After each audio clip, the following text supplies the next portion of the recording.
Hey guys, it's Neil Holland again with Big League Tips, and today we're going to talk about the inside move pickoff to second base and talk about a couple points that I want to kind of talk about for this inside move to second base. One, we want to make sure like it still looks like we're going home as long as possible.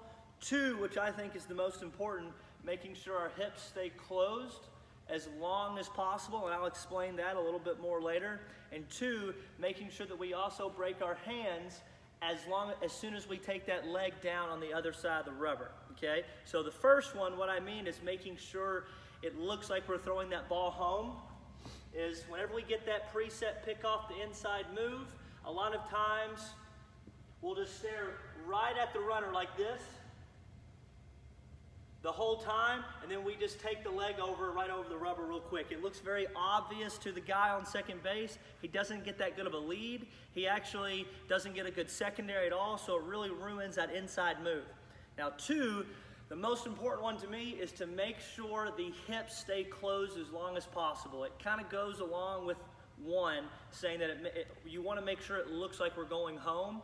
When you actually keep your hips closed the whole time, that's you going home, okay? And so a lot of times I see guys on an inside move open their hips up very quickly like that. They'll open their hips up very soon. That doesn't give that guy on second enough time to even get a shuffle. So you want to make sure you keep your hips closed like this, and even on the other side of the rubber before you turn, so that guy can get more of a secondary. This type of move does not need to be sped up whatsoever. You want to make it look like you were going home to throw the pitch, okay?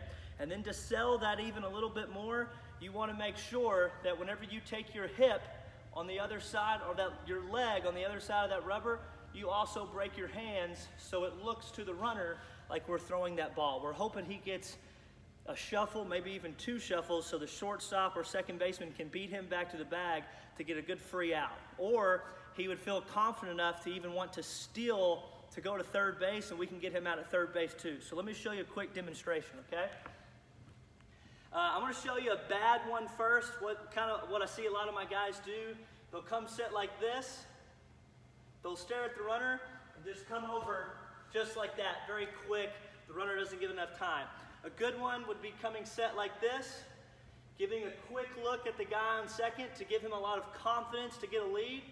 Come up like this, drop, and then get in a good athletic position to make sure we can throw that ball either to second or to third based on how far off he is. I'd love to hear some feedback, a couple more things on this, and feel free to check out the rest of our website too. All right, thanks guys.